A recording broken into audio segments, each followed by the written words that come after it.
Iran গতকাল বৃহস্পতিবার Tehran সহ তার আকাশসীমা পুনরায় খুলে দিয়েছে বলে ঘোষণা করেছে।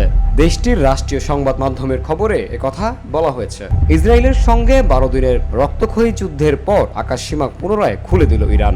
গত 13 জুন ইসরায়েলের সাথে যুদ্ধের কারণে বন্ধ করে দেওয়া হয়েছিল বিমানবন্দর।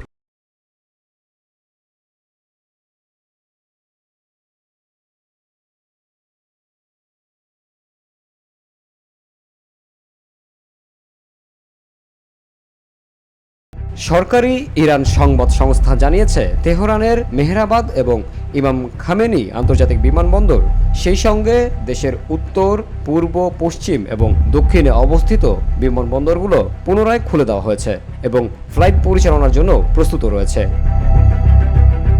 কর্তৃপক্ষ জানিয়েছে, ইস্পাহান এবং তাবরিজ ব্যতীত দেশের সব বিমানবন্দর থেকে অভ্যন্তরীণ এবং আন্তর্জাতিক ফ্লাইট সকাল 5টা থেকে সন্ধ্যা 6টা পর্যন্ত চলবে।